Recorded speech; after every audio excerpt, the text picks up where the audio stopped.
Hello mga ka-dicer! Dahil nga 10 AM pa ang aking pasok, ay maglalaba muna ako ng aking uniform at ang uniform ng aking estudyante.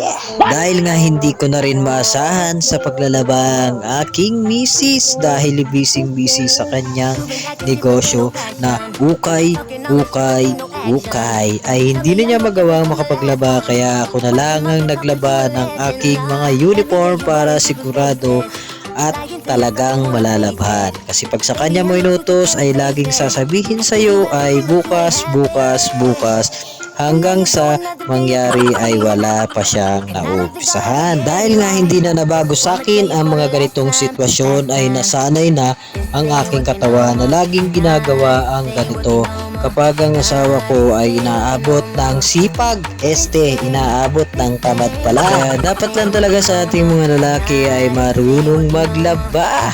Dahil kung asalan tayo sa ating mga asawa ay tsak, wala tayong masusuot kapag inabot sila ng katam sa katawan or katamaran. Kaya minsan talaga kahit pagod na pagod ako pagdating sa aking trabaho ay walang magagawang mapilitan pa rin akong maglaba ng aking mga uniform dahil wala namang ibang aasahan kundi ako lamang, at para din naman sa akin yon at ginagamit ko sa aking trabaho.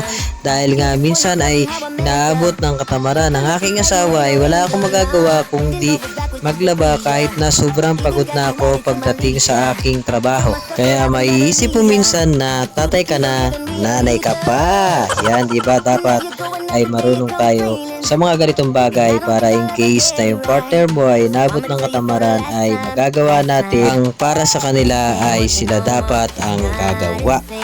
Medyo natagalan nga akong magkusot dito dahil mga puti yung aking uniform. Bali hindi na nga ako nanghiram ng washing dyan sa aking kapitbahay dahil nga konti lang naman at kayang-kaya ko itong kusutin. Bali maya-maya nga lang ay matatapos na ito at nagmamadali na nga ako at ang oras na nga ay talagang mag-aalas 10 na at malilate na ako sa aking trabaho. Kaya ang ginawa ko dito ay medyo binibilis-bilisan ko na ang pagkusot at maya-maya nga ay matatapos na ito at ako ay makakaligo na at makakapasok na sa aking trabaho. Kaya pansamantala ko na nga munang naputulin ang video na ito at ako ay papasok na at patapos na rin naman ako sa aking paglalaba. Kaya maraming salamat sa inyong panonood at hanggang sa muling video, and salamat!